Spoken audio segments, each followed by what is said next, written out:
वक्रतुंड महाकाय सूर्यकोटि समप्रभ निर्विघ्नं कुरु मे देव सर्वकार्येषु सर्वदा सर्वमंगलमांगल्ये शिवे सर्वार्थसाधिके शरण्ये त्र्यंबके गौरी नारायणी नमोस्तुते। गुरुर्ब्रह्मा गुरुर्विष्णू गुरुदेवो महेश्वरः गुरुः साक्षात् परं ब्रह्म तस्मै श्री गुरवे नमः। श्रोता वक्ता श्रीराम समर्थ। माझे गुरु सरश्री यांना माझे कोटी कोटी नमस्कार आणि सर्व श्रोतृवर्गाला माझा सविनय नमस्कार। आत्ताच नवरात्र संपले, आपण अजूनही देवी मातेच्या अंबेच्या त्या भक्तियुक्त प्रेमातून अजूनही बाहेर पडलेलो नाही आहोत। कोजागिरीपर्यंत तो जो अंबेचा जो उदो उदो असतो तो चालू असतो आणि म्हणूनच हीच पर्वणी साधून आजचा जो विषय निवडला आहे तो आहे महिषासुरमर्दिनी कथा। महिषासुरमर्दिनी आख्यान आज आपण ऐकणार आहोत आणि त्याच्यामागचं जो काही तत्व आहे की किंवा आत्ता आपल्याला त्याच्यातून त्या कथेतून काय घेण्यासारखं आहे, आपल्या जगण्यामध्ये त्याच्यातलं काय आणण्यासारखं आहे, उतरवण्यासारखं आहे ते आपण बघणार आहोत। ही कथा सप्तशतीमध्ये सुद्धा येते, ही कथा देवी भागवतात येते, ही कथा अनेक पुराणांमध्ये आलेली आहे। मी जो संदर्भ घेतलेला आहे तो देवी भागवताचा घेतलेला आहे। त्यामध्ये भगवान व्यास जनमेजयाला कथा सांगतायत। ती महिषासुरमर्दिनी अवताराची कथा ते सांगतायत आणि ते सांगतायत की दनू नावाचा एक असुर होता। त्याला 2 पुत्र होते, त्यांचं नाव होतं रंभ आणि करंभ। आणि या दोघांनी आपल्याला माहिती आहे की असुर जे असतात तर ते म्हणजे देह असणे म्हणजे थोडक्यात आयुष्य असणे यालाच ते जास्त महत्त्वाचं समजतात। म्हणजेच आपण अमर झालो याच्यामध्ये ते त्या आपल्या जीवनाची यथार्थता मानतात आणि त्यांना देह का हवा असतो तर भक्तीसाठी नको असतो, भगवंताच्या पूजेसाठी नको असतो, समाज कल्याणासाठी नको असतो। त्यांना त्यांचा देह हवा असतो तो उपभोगासाठी हवा असतो। त्यासाठी त्यांना एवढं अमरत्व हवं असतं, त्यांना सगळ्यांवर विजय मिळवायचा असतो, देवांना छळायचं असतं, सज्जनांना छळायचं असतं। आणि आपण अनेक या सगळ्या असुरांच्या कथा आपल्याला माहिती आहे। प्रत्येकाने जे तप केलं, रावणाने तप केलं, कंसाचा जो प्रयत्न होता, हे जे असुर आहेत रंभ करंभ महिषासूर किंवा अनेक असुर जे आपण ऐकलेले, प्रत्येक जण तप करतो तो देहाच्या भोगासाठी करतो। म्हणजे ते देहामध्ये आसक्त असतात ते असुर असं म्हटलं तरी चालेल। आणि असंच यांनी तप केलं। कशासाठी तप सुरू केलं तर नेहमीप्रमाणे अमरत्व मिळवण्यासाठी, देवांवर विजय मिळवण्यासाठी, देवांवर विजय मिळवून त्यांची संपत्ती हडप करण्यासाठी आणि स्वर्गाचं राज्य मिळवण्यासाठी। अशा प्रकारे या रंभ आणि करंभ यांनी तप सुरू केलं। कशा प्रकारचं तप होतं हे तर जो रंभ होता त्यांनी असं तप सुरू केलं की तो गार म्हणजे थंडगार पाण्यामध्ये, जिथे बर्फ असतं, आपण हिमालयाच्या पायथ्याशी गेलात तर तिथे असतं, तर तशा पाण्यामध्ये तो उभा राहिला आणि तिथे उभं राहून तो तप करायला लागला। दुसरा जो करंभ होता त्यांनी पंचाग्नी साधन तप म्हणून असतं ते केलं। आता हे पंचाग्नी साधन तप म्हणजे काय तर 4 बाजूनी अग्नी प्रज्वलित करायचा आणि तेव्हाच वर उन्हाचा कडा, अशा ठिकाणी त्यांनी तप सुरू केलं। त्याला म्हणायचं पंचाग्नी साधन तप। म्हणजे थोडक्यात काय की देहाला कष्ट द्यायचे आणि तप करायचं. असं तप यांनी सुरू केलं, त्यांनी दुसऱ्या प्रकारचं तप सुरू केलं. आणि त्यांचं हे तप पाहून अतिशय उत्तमपणे, म्हणजे या असुरांची एक विशेषता अशी, म्हणजे देवी भागवत यांचा अभ्यास करताना एक लक्षात आलं की यांच्याकडे सहनशीलता खूप आहे असुरांकडे, पण ते ती योग्य कारणासाठी किंवा योग्य गोष्टीसाठी वापरत नाहीत. हेच तप त्यांनी जर भगवंतांना मिळवण्यासाठी केलं असतं तर ते कुठल्या कुठे गेले असते. पण याच्यातून आपल्याला हे कळतं की हेतू, आपण जे काही कार्य करतो, तुम्ही ते कार्य किती मनापासून करा, पण जर तुमचा हेतू शुद्ध नसेल, तुमचा हेतू चांगला नसेल, तर त्याचा उपयोग नाही आणि शेवटी तरी तुमचा नाशच होतो किंवा तुमची अधोगती ठरलेली असते. त्यामुळे तुम्ही जे काही प्रयत्न कराल, जे काही कष्ट कराल, ते चांगल्या गोष्टींसाठी करा, हे याच्यातून आपल्याला कळतं. आणि मग इंद्राने नेहमीप्रमाणे हे पाहिलं की अरे हे दोघं जण इतके वर्ष हे तप करतायत, अतिशय मनापासून तप करतायत. त्याला भीती वाटायला लागली, आपली सीट डोक्यात येणार, आपलं राज्य आता यांच्या घशात जाणार. आणि मग त्यांनी मगरीचं म्हणजेच ग्राहाचं रूप घेतलं आणि जिथे रंभ त्या पाण्यामध्ये उतरून, थंडगार बर्फाच्या पाण्यामध्ये उतरून तो तप करत होता, तिथे तो मगरीच्या रूपाने गेला आणि त्याचा पाय त्यांनी धरला, रंभाचा. आता खरं तर रंभ हा एवढी त्यांनी तपश्चर्या केली होती, जर त्यांनी ती तपश्चर्या चांगल्या हेतूसाठी निर्मळ मनाने केलेली असती तर तो देहबुद्धीतून कधीच सुटला असता. म्हणजे देहाला त्या मगरीने धरलंय ना, खरं तर त्याचा जो पाय धरलाय तो म्हणजे देह आहे. खरी तपश्चर्या, निर्मळ तपश्चर्या असती तर त्याला काही फरक पडला नसता. पण देही बुद्धीमुळे त्याची तपश्चर्या भंग पावली, कारण मन लगेच देहाकडे वळलं. जे त्याचं मन आत्म्याकडे जे वळलं होतं तपश्चर्येमुळे किंवा अंतस्थ भगवंताकडे वळलं होतं, ते देहाकडे वळलं आणि त्यामुळे तपश्चर्या भंग पावली. तो घाबरला आणि इंद्राने त्याला ओढलं, आतमध्ये ओढला पाण्यात आणि मारून टाकलं. करंभाला हे कळलं, जो तिकडे पंचाग्नी साधन करत होता. ते ऐकल्यानंतर तो अतिशय शोकाकुल झाला की त्या इंद्राने माझ्या भावाला मारलं, आता मी कशाला जगू. आणि त्या शोकामध्ये त्यांनी स्वतःचीच शेंडी अशी धरली आणि दुसऱ्या हाताने तलवारीने स्वतःचीच मान कापणार. तेवढ्यात अग्निदेवता स्वतः प्रकट झाली, कारण तो पंचाग्नी साधन करत होता, म्हणजे तो अग्नीचीच तपश्चर्या करत होता. अग्निदेव म्हणाले की अरे तू काय करतोयस, असं स्वतःचा जीव देऊ नकोस, स्वतःचं मरण ओढवून घेऊ नकोस, तू एवढं तप केलंयस, मी तुला काय पाहिजे तो वर देतो. तो म्हणाला ठीक आहे, मला असा वर द्या की मी या पूर्ण जगामध्ये, मला असा पुत्र हवाय. त्यांनी असा वर मागितला, मला असा पुत्र द्या तो या पूर्ण जगामध्ये अजेय ठरेल, म्हणजे तो सगळ्या त्रिभुवनावर राज्य करेल, त्याला कोणीही हरवू शकणार नाही. अग्निदेव म्हणाले तथास्तु, त्याच्यासाठी तू एक काम कर, आता इथून निघालास की तुला वाटेमध्ये जी कोणी स्त्री आवडेल, सर्वात आवडेल, पहिली स्त्री जी दिसेल आणि तुला आवडेल तिच्याशी तू विवाह कर. निघाला, संध्याकाळची वेळ होती, म्हशी सुटण्याची वेळ होती.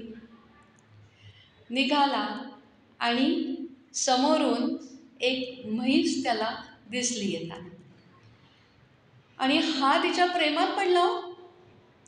आणि हा प्रेमात पडला ते जाऊ देत, ती म्हैस पण याच्या प्रेमात पडली. त्याने ती रेडी ना, म्हैस जी होती तिला रेडी पण म्हणतात ना, त्यांनी विचारलं तू रेडी आहेस का, मी तुझ्या प्रेमात पडलोय. तर ती रेडी म्हणाली मी रेडी. ती हो म्हणाली. आणि मग दोघांनी लग्न केलं आणि दोघं नवरा बायकोसारखे इकडून तिकडे फिरायला लागले. आणि तिला गर्भ राहिला आणि हे दोघं असे नवरा बायकोसारखे फिरतायत हे एका रेड्याने पाहिलं. अहो त्या रेड्याला काही हे सहन झालं नाही. तो म्हणाला, हा आमच्या जातीचा अपमान आहे. या मनुष्याने आमच्या जातीतल्या एका स्त्रीला स्वतःची पत्नी केलंय, तिला पळवून नेलंय. हा आमचा अपमान आहे, आमच्यावर अन्याय आहे. म्हणून तो त्या करंबाच्या मागे लागला. आणि हा जो करंबा होता त्यांनी इतके वर्ष जे तप केलं होतं, तर त्यामुळे तो थोडासा क्षीण झाला होता देहाने. आणि हा इतका जोरात आला रेडा, त्यांनी त्याची शिंग त्या करंबाच्या पोटात खुपसली आणि त्याबरोबर तो करंब गतप्राण होऊन पडला. आता असं झालं की ही जी त्याची जी बायको आहे म्हैस, तर ती म्हणाली माझा पती गेला. काही यक्षांशी या करंबाशी मैत्री झाली होती ते तप करत असताना, आणि या यक्षांनी त्याचा देह म्हणजे व्यवस्थित चिता रचली आणि त्याच्यावर देह ठेवला. ही म्हैस पळत पळत आली. ती म्हणाली माझा पती आता चाललाय, म्हणजे त्याला तो चिताग्नीवर आहे आणि मी त्याच्याबरोबर सहगमन करणार. म्हणून तिने त्या अग्नीमध्ये उडी टाकली. त्याबरोबर तिच्या गर्भातून 2 बाळं बाहेर पडली. ती होती, त्यातला एक होता महिषासूर आणि दुसरा होता रक्तबीज. अशी ती त्या 2 बाळांची नावं होती. त्या यक्षांनी त्या बाळांना वाढवलं.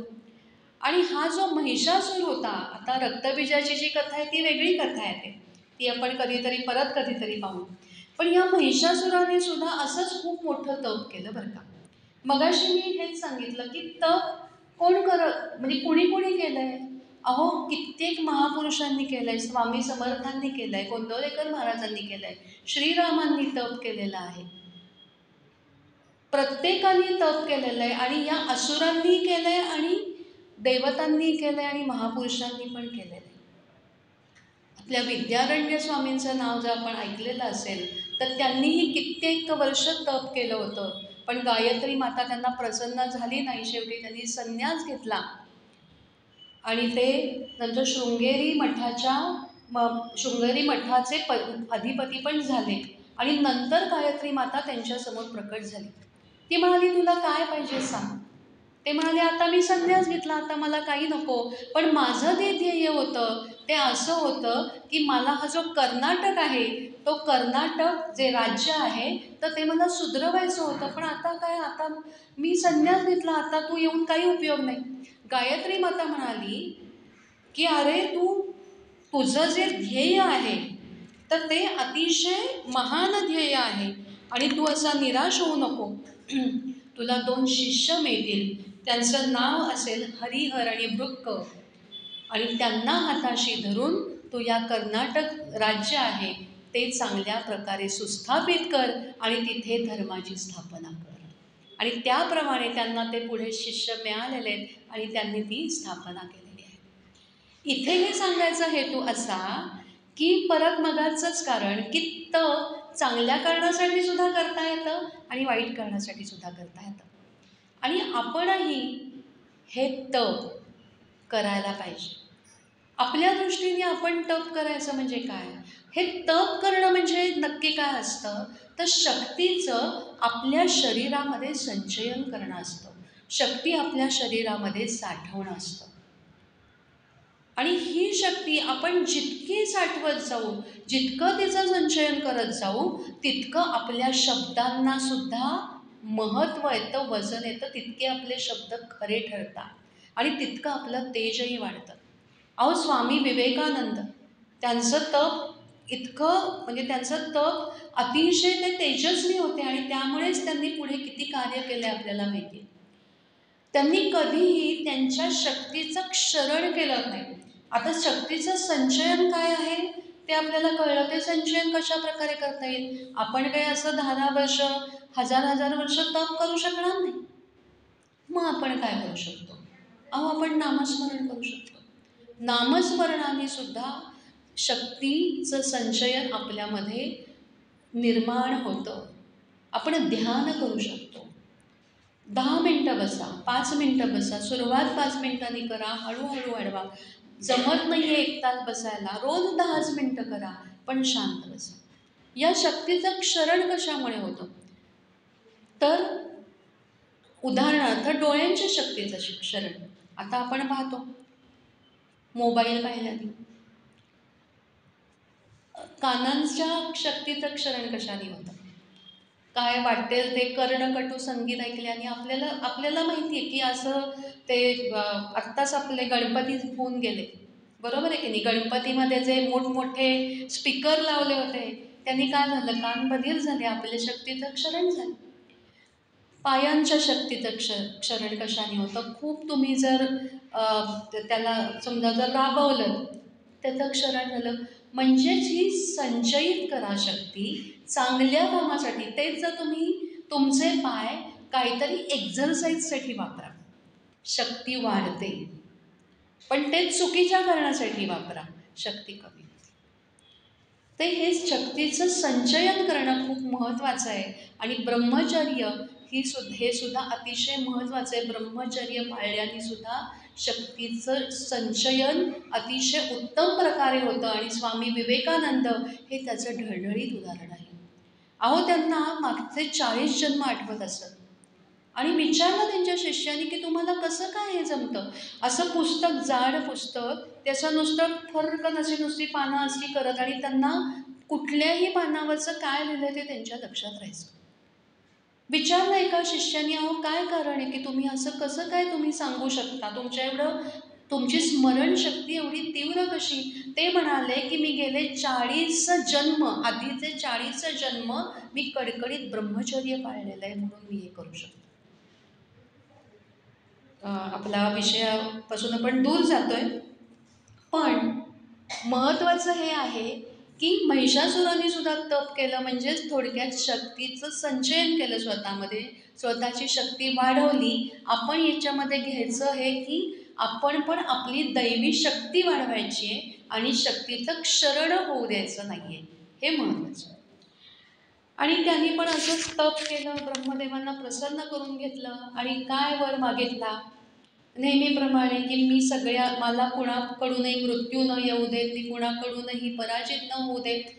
आणि पुढे तो म्हणाला की स्त्रियांपासून मला काही भय नाही, त्यांच्यापासून मला काही भय नाही, त्यामुळे तो बाकी पुरुष, देवता, प्राणी या कुणाकडूनही मला मरण येऊ दे. स्त्रियांचं काय, त्या काय अबलाच असतात, त्यांच्याबद्दल मला काय म्हणायचं नाही. असं म्हणजे थोडक्यात त्यांनी त्याचा मृत्यू लिहून ठेवला होता की मला मृत्यू कसा पाहिजे हे त्यांनीच सांगून टाकलं होतं ब्रह्मदेवाने. ब्रह्मदेव म्हणाले तथास्तु. आणि त्याचं तप संपलं, त्याला हा आशीर्वाद म्हणजे हा वर मिळाला ब्रह्मदेवांकडून. आणि त्याने लगेच इंद्राला पत्र पाठवलं.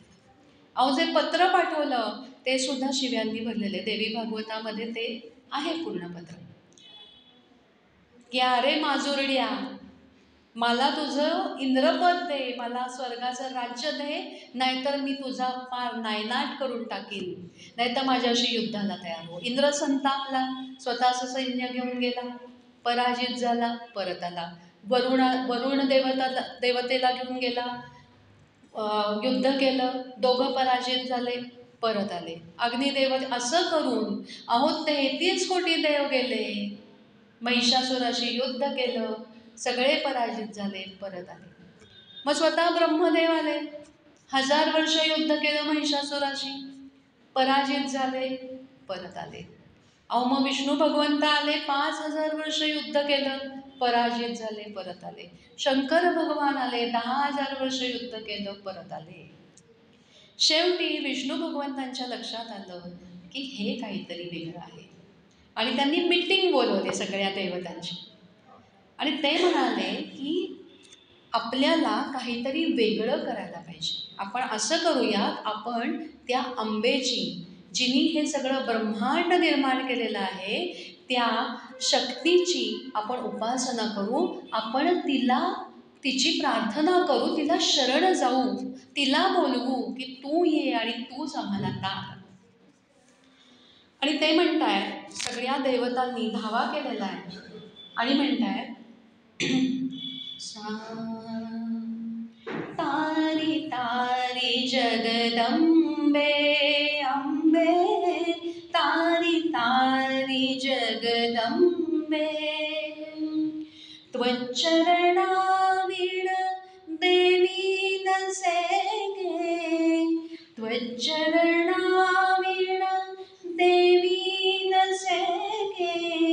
अन्य जगी अविलंबे माते तारी तारी जगदंबे अंबे तारी तारी जगदंबे अंब तुझ्या चरणांबुजी लागो अंब तुझ्या चरणांबुजी लागो निज मन हे जगदंबे अंबे तारी तारी जगदंबे अंबे तारी तारी जगदंबे.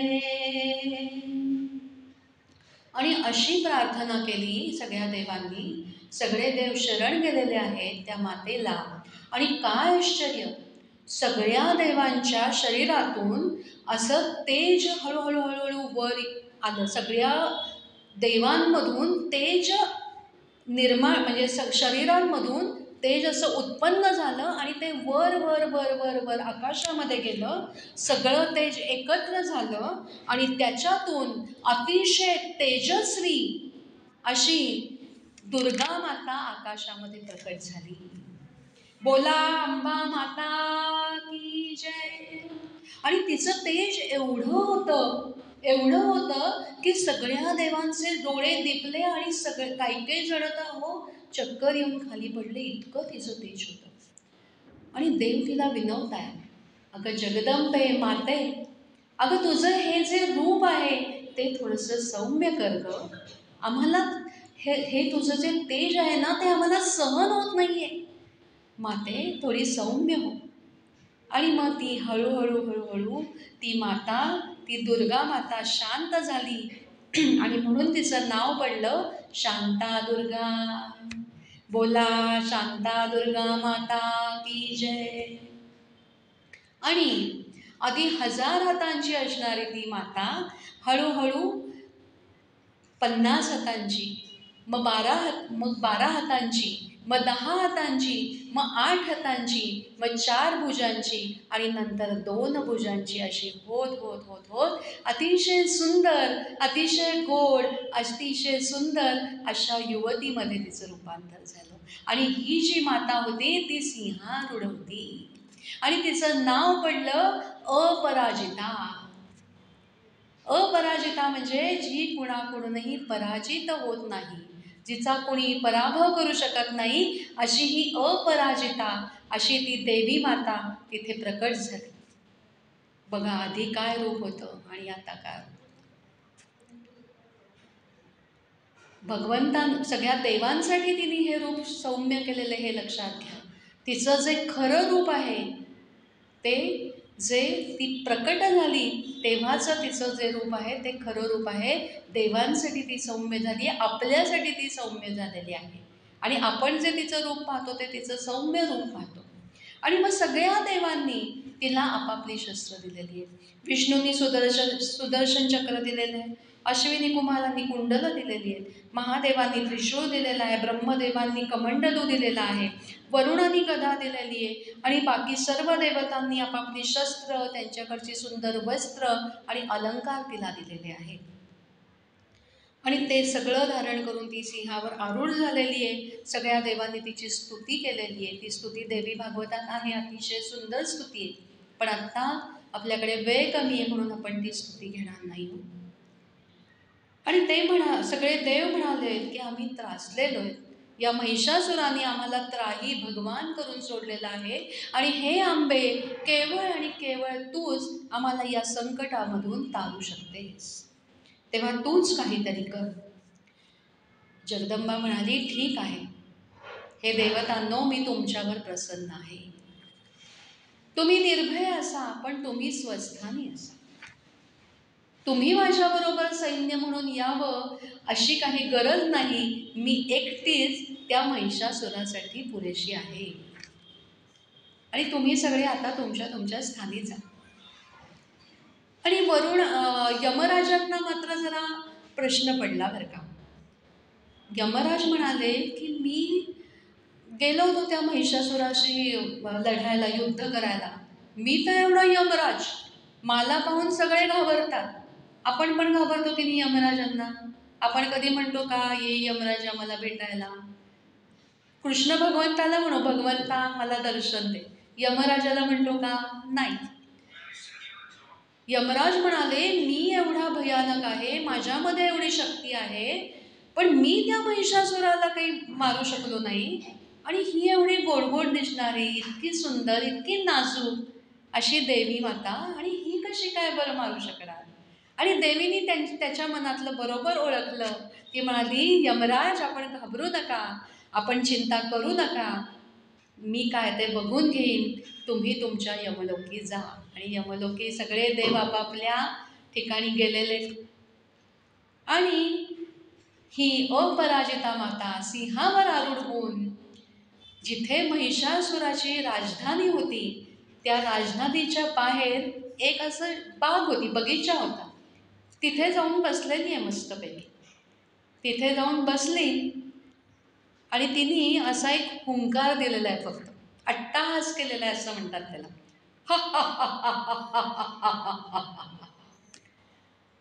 हे ऐकलं महिषासुराच्या कानावर गेलं. महिषासुर म्हणाला, माझ्या राज्यामध्ये माझ्यापेक्षा मोठ्याने हसणारं कोण आहे? आणि लगेच ताम्रासुराला, त्याचा जो मंत्री होता त्याला पाठवलेलं आहे, ताम्रासूर तू जा, कोण आलंय बघून ये. कोणी शत्रुपितृ तर आलेला नाहीये आपल्या राज्यावर चढाई करायला. ताम्रासूर म्हणजे लोखंडासारखा लाल असणारा बरं का ताम्रासूर याचा. आणि तो गेलेला आहे, अतिशय अकराळ विकराळ असा तो असुर आहे. तो गेलेला आहे, बाहेर जाऊन बघतो तो वनामध्ये, त्या बगीच्यामध्ये बसलेली आहे एक अतिशय सुंदर दिसणारी तरुणी आहे. अहो, सिंहावर बसलेली आहे आणि इतकी सुंदर दिसतीये की त्याचा जो नूर होता तो असा चिडून वगैरे गेला होता की आता युद्ध वगैरे करायचं, अशा आवेशात गेला होता. आणि तिला बघितल्यावर तोही पागळला. तो म्हणाला, आपण कोण आहात देवी? अपराजिता देवी म्हणतात, तुला काय करायचंय? अहो, तुम्ही दिसताय ना एवढ्या नाजूक साजूक, इतक्या छान, पण मग असं का बोलताय? तुला काय करायचंय? त्याला काही कळेच ना हो काय करायचं. आला की परत आला आणि महिषासुराला येऊन सांगितलं की अहो, तिथे एक अतिशय सुंदर अशी नवतरुणी बसली आहे, खूपच सुंदर आहे हो, पण काही म्हणजे विचित्र बोलतीये, अशी नीट उत्तरं देत नाहीये, पण तुम्हाला बायको म्हणून छान आहे बरं का. महिषासुर म्हणाला, हो असं असेल तर मग जा की, अजून 3-4 जण जा आणि तिच्याशी लग्नाची बोलणी करा. आणि मग त्यांनी अजून 3-4 जणांना पाठवलं. चिक्षूर, पाशकर अशा 3-4 अजून असुरांना घेऊन तो ताम्रासूर परत गेला. आता या 4ही जणांनी तिच्याशी बोलण्याचा प्रयत्न केला. अहो, आमचे जे महाराज आहेत ना, त्यांना तुमच्याशी लग्न करायची इच्छा आहे, तुमचं काय म्हणणं आहे याच्यावर? कोण? महिषासूर. अहो, ते आमचे महाराज आहेत, खूप पराक्रमी आहेत. हो का? मला काय करायचं आहे त्यांच्याशी? आणि ती बदलत नाही, नीट उत्तरं देत नाहीत. असं बघून या चौघांनी तिच्यावर हल्ला केला, पण चौघांनाही तिने मारून टाकलेला आहे. आणि देवी भागवतामध्ये वर्णन आहे, असे महिषासुराने जवळजवळ 10-12 त्याचे जे मंत्री होते ते पाठवले, त्याच्यानंतर त्याचं अख्खं सैन्य पाठवलं, पण या महिषासुरमर्दिनीने, या अपराजिता देवीनी त्या सगळ्यांना ठार करून टाकलेलं आहे. आता मात्र महिषासुराला कळेना की ह्यांनी मला सांगितलं की अतिशय सुंदर आहे, नवतरुणी आहे, नाजूक आहे, आणि हे सगळे जातात आणि परत कोणीच येत नाही आहे, हा काय प्रकार आहे? याच्यावरून आठवलं की प्रत्येक वेळेला जी शक्ती, जी महान शक्ती प्रकट होते, त्याच्यासाठी देह निबरच असायला पाहिजे, देह जूनच असायला पाहिजे, किंवा देह खूप दिपाडच असायला पाहिजे असं काही नाही. आपल्याला रामरायांची कथा माहिती आहे स्वयंवराची.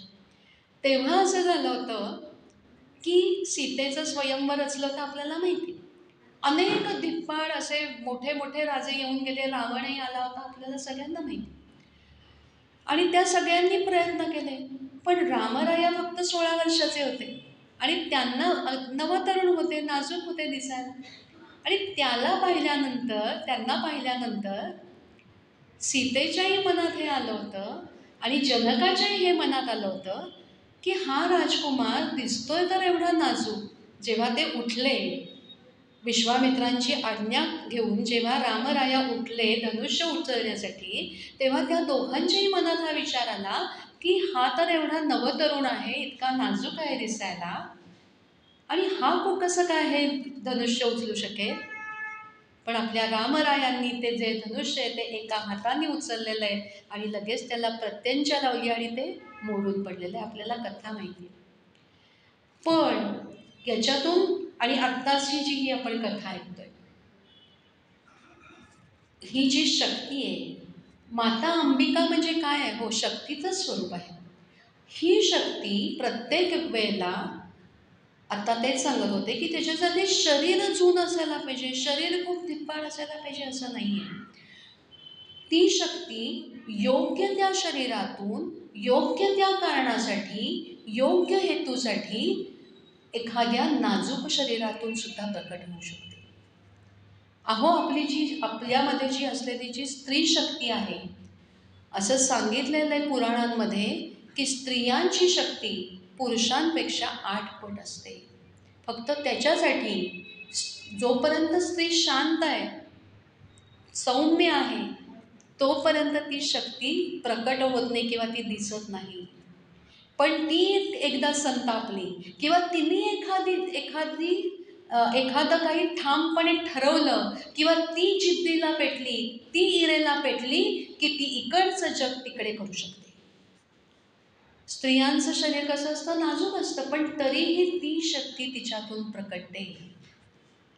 अहो, आपण शेतकऱ्यांच्या आत्महत्या ऐकतो. कधी असं ऐकलंय का हो की कर्जामुळे शेतकऱ्याच्या बायकोनी आत्महत्या केली? सगळे शेतकरी म्हणजे पुरुष शेतकरी आत्महत्या करतात आणि त्यांच्या बायका जे काही कर्ज घेतले नवऱ्याने ते फेडत राहतात, स्वतःच्या मुलाबाळांकडे बघतात. आपण कित्येक उदाहरणं अशी पाहिलेली आहेत की स्त्री शक्ती अतिशय बळकटपणे, अतिशय भक्कमपणे, अतिशय मोठं असं कार्यसुद्धा करून जाऊ शकते. आणि पुढे हा आलेला इकडे चिडून आलेला हा जो महिषासुर आहे की त्याला कळत नाही आहे की ही जी आहे, जी कोणती तरुणी, ती एवढी नाजूक दिसते, पण ही हे काय करते, नक्की काय चाललंय. आणि म्हणून तो उरलेल्या सैन्याला घेऊन आलेला आहे, चिडून आलेला आहे, संतापून आलेला आहे की हिनी माझे सगळे मंत्री मारून टाकले, हिनी माझं खूपसं सैन्य मारून टाकलं, आता हिला मी दाखवतोच इंगा. अशा रागाने किंवा संतापाने तो तिथे आलेला आहे. आणि त्याने तिला पाहिलं आणि तिला पाहिल्याबरोबर तिचं ते रूप पाहून तोही पागळला आणि त्याचा नूरच बदलला. तो तिला म्हणतोय, अगं, तू इतकी सुंदर आहेस, तू माझी बायको होण्याच्या योग्यतेची आहेस, मी तुला मागणी घालायला आलेलो आहे. माझं चुकलं. काय चुकलं? की मी इतका वेळ जे माझ्या मंत्र्यांना पाठवलं तुझ्याकडे बोलणी करायला, ते माझं जरा चुकलं. पण आता मी स्वतः तुला मागणी घालायला आलेलो आहे आणि मी अतिशय तो आता स्वतःचे गुण सांगायला लागला. म्हणतात ना फुशारकी मारणं, शायनिंग मारणं म्हणतो ना आपण, तसं मारायला लागला तिच्या की माझ्यामध्ये एवढी शक्ती आहे, मी सगळ्या देवांना पराभूत केलेलं आहे, मी एवढा वर मिळवलेला आहे, मी ब्रह्मदेवांची तपस्या केलेली आहे, असं सगळं स्वतःचं गुणगान करायला लागला. आणि ही फक्त ऐकतीये बरं का, शांतपणे बसलेली, हातामध्ये मद्याचा चषक आहे, शांतपणे असे गुटके घेत ऐकतीये फक्त. शेवटी तो म्हणाला, अहो फक्त मीच बोलते, तुम्ही बोला की काहीतरी. देवी म्हणते, झालं तुझं बोलून, आता मी काय बोलते ते ऐक. पहिलंच काय त्याला बोलली बघा, अरे म्हशीच्या पोरा, पहिलाच उल्लेख केलाय, अरे म्हशीच्या पोरा, तुला कळतंय का तू कुणाला मागणी घालतोयस? मी तुला म्हणे एक गोष्ट सांगते बरं का, काय गोष्ट सांगितली? एक गांडूळ होतं, त्या गांडुळाला झाला एक मुलगा, आणि तो जो मुलगा होता तो छान जिममध्ये वगैरे गेला, स्वतःची बॉडी त्यांनी बाकीच्या गांडुळांपेक्षा चांगली चांगली केली. आणि त्यांनी शेषाला पत्र पाठवलं. शेष म्हणजे कोण? शेष भगवान, ते काय आपले नारायण भगवंतांचे जे हां, विष्णू भगवंतांच्या ज्या शेषशय्येवर जे पहुडलेले असतात त्या शेषाला त्यांनी पत्र पाठवलं. काय? की माझा मुलगा असा तरणा बांडे, त्यांनी बॉडी वगैरे कमावलेली आहे आणि त्याला तुमच्या मुलीशी लग्न करायचं. शेषाने उलट उत्तर पाठवलं, ठीक आहे करू, पावसाळ्यामध्ये करू. आता पावसाळ्यात काय होतं गांडोळांचं आपल्याला सगळ्यांना माहिती. हे म्हणजे हे देवी भागवतात नाही आहे, मी आपलं याला हे जोडलं आहे. काय होतं की एकच सांगत राहिलं की थोडासा कंटाळा येतो, मग मध्ये थोडेसे जोक टाकले की बरं वाटतं म्हणून. तर म्हशीच्या बोला तू कुणाला मागणी घालतोयस?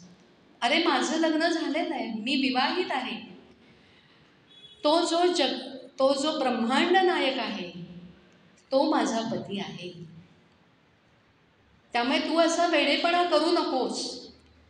तू त्या देवांना सगळ्या जे भयभीत केलेलं आहेस, तू त्यांचा पिच्छा सोडून दे आणि तू तुझं तुझं राज्य कर.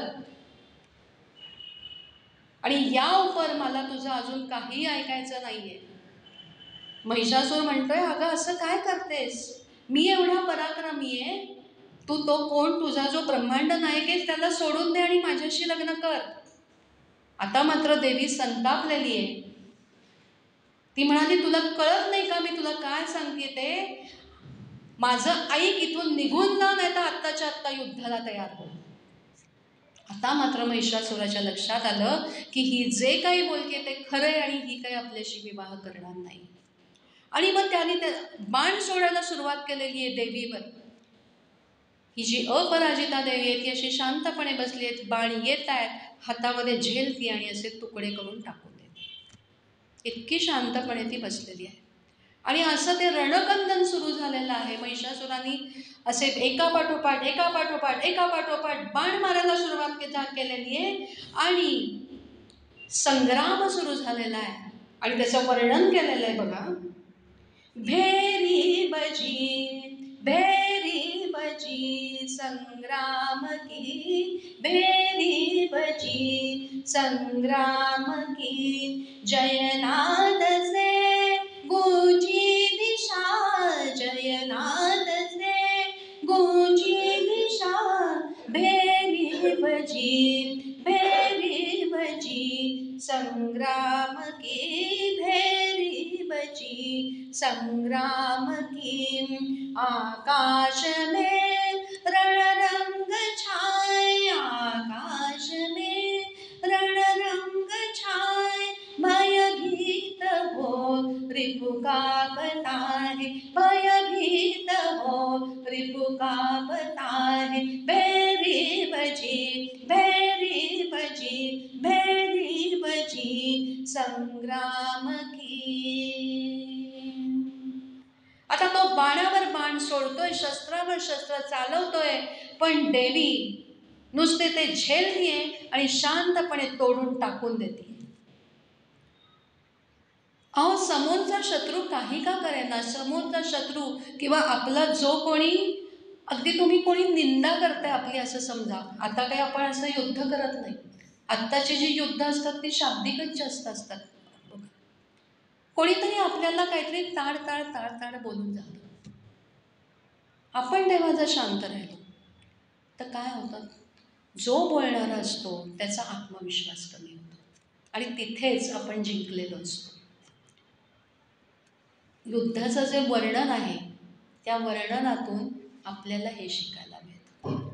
जेव्हा दुसरा आपल्याला पाडाव करण्यासाठी काहीतरी कटकारस्थानं रचत असतो, तेव्हा जर आपण शांत राहिलं आणि आपला आत्मविश्वास कमी होऊ दिला नाही तर आपला विजय निश्चित असतो. आणि ही जी आदिम शक्ती जगदंबा आहे ती अशी शांत होती.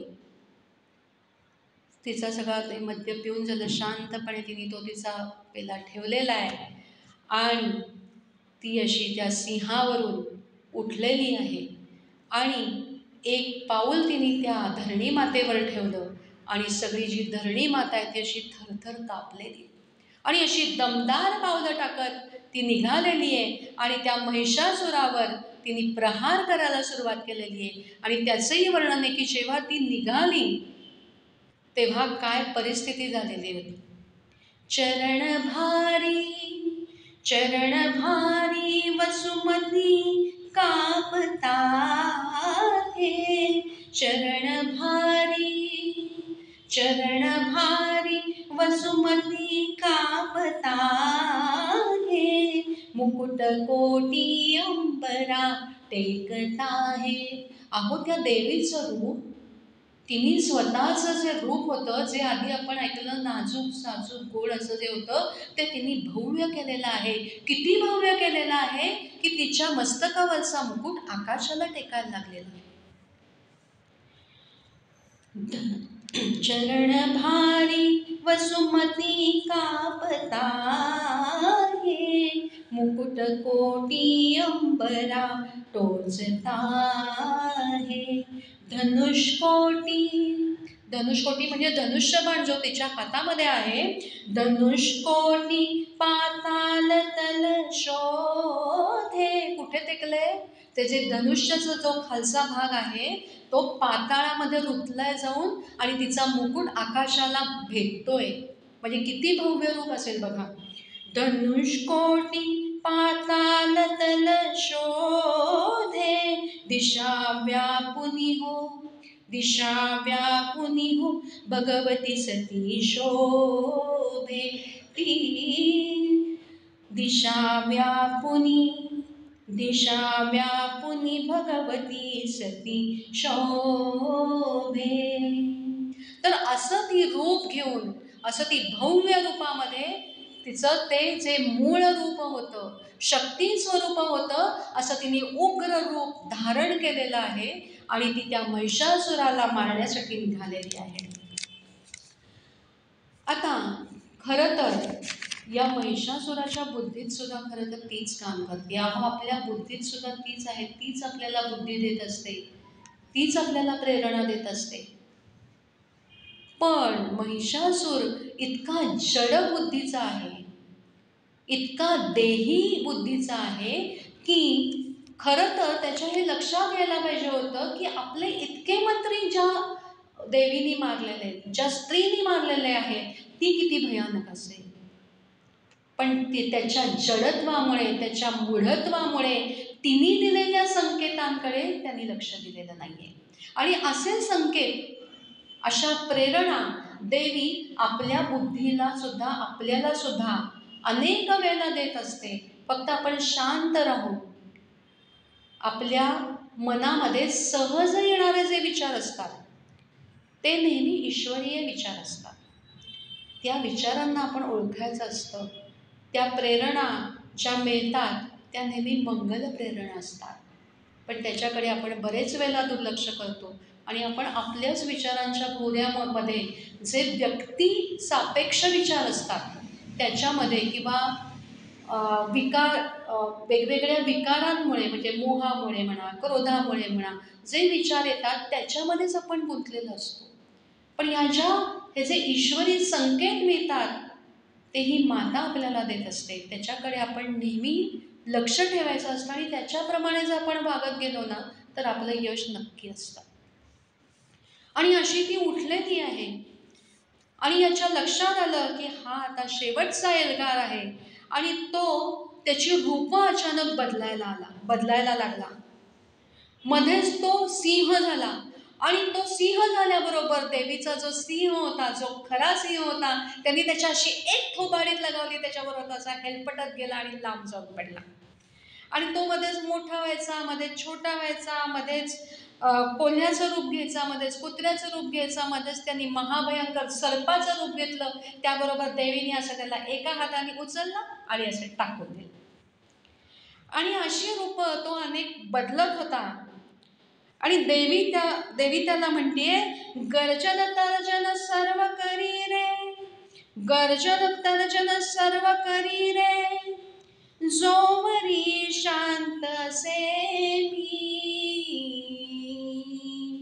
मूढ मते तुझ मारीन, काय म्हणते बघा, मूढ मते तुझ मारीन यारणी, निर्जर गर्जकिते सुर त्या धामी.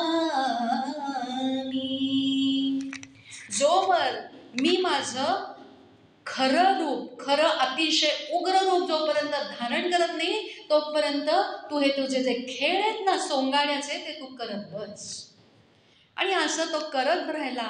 आणि शेवटी देवी चवताळलेली आहे आणि तो अर्धा माणूस झालेला होता आणि तो आता रेड्याचं रूप घेणार होता. म्हणजे तो अर्धा रेडा होता आणि अर्धा माणूस होता. अशा रूपात असताना त्रिशूळाने देवीने त्याला असं उचललेलं आहे, दुसऱ्या हातामध्ये तलवार घेतलेली आहे आणि त्याने त्याचं मुंडकं छाटून टाकलेलं आहे आणि त्याला पराजित केलेलं आहे, त्याचा उद्धार केलेला आहे, त्याला मारून टाकलेला आहे. आर्या आहे खूप छान. बाहेरात अर्धा, बाहेरात अर्धा, करीतो स्पर्धा धरुनी समराशी, छेदून असीने मूढा, असीने म्हणजे तलवारीने, छेदून असीने मूढा, दैवी दे प्रमोद अमरांची. म्हणजे त्याला तलवारीने त्याचं मस्तक छेदून त्या देवी मातेने सगळ्या देवांना, अमर म्हणजे कोण, देव, सगळ्या अमरांना तिने प्रमोद दिलेला आहे, म्हणजे आनंद दिलेला आहे. बोला अंबा माता की जय. थोडंसं नाम गाऊया. जय जय भवानी माँ, अंबा भवानी माँ, जय जय भवानी माँ, अंबा भवानी माँ, जय जय भवानी माँ, अंबा भवानी माँ, देवी भवानी माँ, काली भवानी माँ, देवी भवानी माँ, काली भवानी माँ, जय जय भवानी माँ, अंबा भवानी माँ, जय जय भवानी माँ, अंबा भवानी माँ. आणि असं त्या महिषासुराला मारल्यानंतर हळूहळू सगळे देव जसे इकडे तिकडे लपून बघत होते की कसं यांचं युद्ध झालेलं आहे, ते हळूहळू आलेले आहेत, देवीच्या भोवती जमलेले आहेत आणि तिची ते स्तुती करतायत. आणि ते तिला म्हणतायत की हे देवी, तू तर करुणामयी आहेच, तू तर संकटामध्ये धावून येणारी आहेच, पण या प्रसंगावरून आम्हाला एक कळलं की तुला बोलवल्याशिवाय तू येत नाहीस, तुला शरण आल्याशिवाय तू येत नाहीस. कारण रक्षापेक्षाम अपेक्षती, म्हणजे काय की अहो, म्हणजे त्या देवीचं एकच मागणं असतं, अहो तुम्ही मनापासून प्रार्थना करा, तुम्ही मला मनापासून हाक मारा तर मी येईन. आणि अशी हाक मारल्याशिवाय ती आपल्या हाकेला धावून येत नाही. अगदी उदाहरण झालं तर आपलंच उदाहरण घेऊ. अहो, एखादी आई असते, तिचं तिच्या कामामध्ये गुंतलेली असते, बाळ इकडे तिकडे खेळत असतं. जोवर ते बाळ तिला हाक मारत नाही किंवा भूक लागली म्हणून रडायला लागत नाही, तोवर ती तिच्या कामामध्ये गुंतलेली असते. आणि रडायला लागलं किंवा आई ये ना, मला भूक लागली असं म्हणल्यावर आई येते की नाही धावत धावत. मग आपली म्हणजे सामान्य आईसुद्धा हीच अपेक्षा करते की आपल्या बाळाने आपल्याला हाक मारावी जेव्हा त्याला आपली गरज लागेल. तर ही तर अंबा माता आहे, अहो तिला काय कमी काम आहेत का? हे एकच ब्रह्मांड नाही आहे, अनेक ब्रह्मांड आहेत आणि त्या अनेक ब्रह्मांडाचा कारभार ही देवी बघत असते. आणि तिची एकच अपेक्षा असते की मला मनापासून हाक मारा, मी तुमच्यासाठी नक्की धावत येईन. आणि या जगदंबेनी या सगळ्या देवांना सांगितलेलं आहे की तुम्ही मला जेव्हा जेव्हा तुमच्या कुठलंही संकट येईल तेव्हा तुम्ही मला हाक मारा, मी तुमच्यासाठी नक्की धावत येईल. आणि आता तुम्ही तुमच्या स्वस्थानी जा आणि आता काही तुम्हाला कुठलाही त्रास देणार नाही. परत कुठलंही संकट आलं तर मी तुमच्यासाठी आहे. आणि देवी तिच्या गुप्त झालेली आहे तिथेच. आणि म्हणूनच एक सांगावंसं वाटतं की प्रत्येकाला एक कुलदेवी असते, एक कुलदैवत असतं. वर्षातून एकदा तरी त्या कुलदेवीला जा. तिच्याकडे जाऊन मंदिरामध्ये बसा, तिच्याकडे पाहत राहा. शक्यतो तिच्याकडे काही मागू नका, पण वर्षातून एकदा जा. खणा नारळाने तिची ओटी भरा, अभिषेक करा, जे काही तुम्हाला जे जमतं ते करा, पण वर्षातून एकदा जा. कारण ही जी कुलदेवी आहे ना, ती म्हणजे आपल्या पूर्वजांनी तिला आपल्या जे कुल आहे त्याच्या रक्षणासाठी तिला तो बॉन्ड लिहून दिलेला आहे की तू आमच्या कुलाचं रक्षण कर, म्हणून ती कुलदेवी आपल्या कुळाला मिळालेली आहे किंवा म्हणून तिची प्रार्थना करायची आहे. आणि म्हणून दर नवरात्रामध्ये जे आपण नवरात्र बसवतो आणि देवीची जी प्रार्थना करतो किंवा जे काही षोडशोपचार पूजा करतो ते सगळे त्याच्यासाठी आहे. म्हणून दर वर्षातून एकदा तरी तिच्याकडे जा. एकदा तरी म्हणजे तिच्यावर तुम्ही प्रेम करा, तिची भक्ती करा. आणि ती नक्की, कारण तिला तुमच्या कुळामध्ये जे ज्या काही पिढ्याच्या पिढ्या होऊन गेल्या आहेत त्या सगळ्यांचे DNA माहिती असतात. आणि तीच तुमच्या कुळामध्ये जी काही संकटं येतात, जे काही तुम्हाला अपेक्षित असतं, जी काही तुमची प्रार्थना असते ती तिच्यापर्यंत आपोआप पोचत असते. आणि जी काही संकटं येतात तीच दूर करू शकते. म्हणून हे जे देवीने सांगितलंय की तुम्ही माझी भक्ती करा, तुम्ही मला हाक मारा आणि तुम्ही मला लक्षात ठेवा. त्याच्यावरून आपल्याला हे लक्षात ठेवायचे की कुलदैवतेला दरवर्षी एकदा तरी जायचं आहे. अगदी तुम्हाला परगावी जायला नाही जमलं, पुण्यामध्ये सुद्धा प्रत्येक कुलदेवीचं मंदिर आहे, तिकडे जा आणि तिची प्रार्थना करा. ती तुमच्यासाठी नक्की धावून येईल. एक महत्त्वाचं सांगायचं होतं अजून एक, की असं एकही कुल नाही की ज्याला कुलदेवता नाही. आणि शेषराव मोऱ्यांचं एक पुस्तक आहे, मुस्लिम मनात. त्याच्यामध्ये त्यांनी ते खूप मोठं संशोधन करून लिहिलेलं आहे. आणि त्याच्यात त्यांनी असं लिहिलेलं आहे की मुस्लिमांचेही पूर्वज होते जे अंबेचे भक्त होते. आणि त्यांनी हा जो ग्रंथ आहे त्याचं उर्दूमध्ये भाषांतर केलं होतं आणि ते सौदी अरेबियाला पाठवलं होतं. आणि तिथले जे त्यांचे कोण मौलवी किंवा जे गुरु होते त्यांनी तो ग्रंथ वाचला आणि त्यांनी हे मान्य केलं की आपण जे लिहिलेलं आहे ते बरोबर आहे की आमचे पूर्वज पूर्वी आंबेचे भक्त होते, पण नंतर काही कारणांमुळे आम्ही आंबेचे उपासक होतो, ते बदलून आम्ही मूर्तिभंजक झालो. तुम्ही बायबल वाचा, त्याच्यामध्ये आता नवा करार जुना करार एकत्र केलेला आहे. त्याच्यामध्येही असं लिहिलेलं आहे की मूल जेव्हा जन्माला येतं तेव्हा ते हिंदूच असतं, आम्ही त्याला बाप्तिस्मा देऊन आम्ही त्याला ख्रिश्चन करतो. मुसलमानांची ही जी मुद्रा आहे ती मुद्रा खरं तर आवाहनी मुद्रा आहे. देवीला जगदंबेला जे आपण आवाहन करतो ते असंच करतो. म्हणजे त्यांच्या ज्या पद्धती आहेत त्या कुठेतरी हिंदू धर्मातूनच उचलल्या गेल्या आहेत. कारण पूर्वी म्हणजे मूळ रूप जे सगळ्यांचं होतं ते हिंदूच होतं आणि नंतर हे सगळे धर्म निर्माण झालेले आहेत.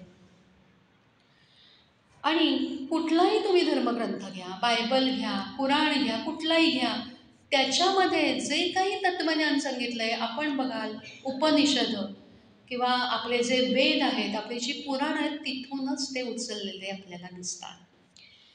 थोडंसं वेगळं सांगितलं मी, आत्ताच्या विषयाला धरून नव्हतं, पण हे आत्ताच्या आपण आत्ता जे सगळं पाहतोय तर त्याला अनुसरून आणि हे आपल्याला माहिती पाहिजे म्हणून ते योग्य होतं असं वाटलं, म्हणून ते आपल्याला सांगितलं. आणि आपण त्या जगदंबेची परत एकदा प्रार्थना करूया की हे जगदंबे,